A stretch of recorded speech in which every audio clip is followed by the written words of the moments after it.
दंगल TV के लोकप्रिय show रिमझिम में होली का जश्न इस बार खुशियों से ज्यादा रहस्यों और धोखे का रंग लेकर आया है। महल में ढोलन गाड़े बज रहे हैं, आंगन में गुलाल उड़ रहा है, लेकिन इन रंगों के पीछे छिपी सच्चाई किसी तूफान से कम नहीं।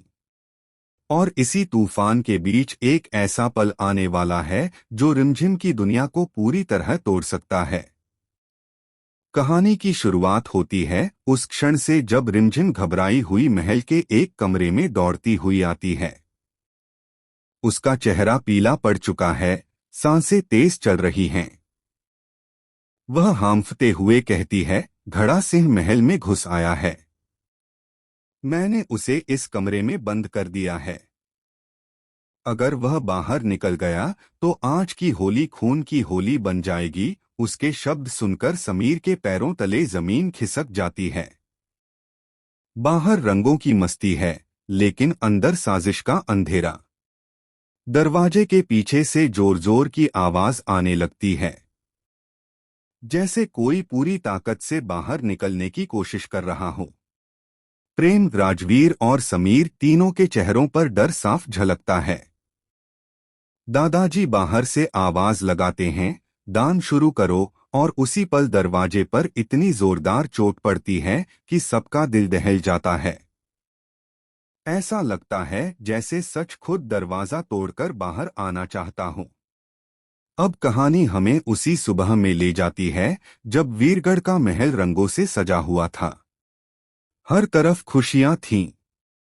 गार्डन में पिचकारियां रखी थीं, रंगों की थालियां सजी थीं, मेहमानों की हंसी गूंज रही थी। लेकिन कुछ चेहरों पर एक अजीब सी बेचैनी भी थी। प्रेम को देखकर लग रहा था जैसे उसके मन में कोई जलन पल रही हो। वह रिमझिम को तीखी नजरों से देखती है और कहती है, ज्यादा महान बनने की जरूरत नहीं है। समीर बीच में खड़ा है, एक तरफ अतीत, दूसरी तरफ वर्तमान। इसी बीच अचानक खबर फैलती है कि प्रेम का कीमती हार गायब हो गया है। महल में हलचल मच जाती है। सीसीटीवी चेक होता है।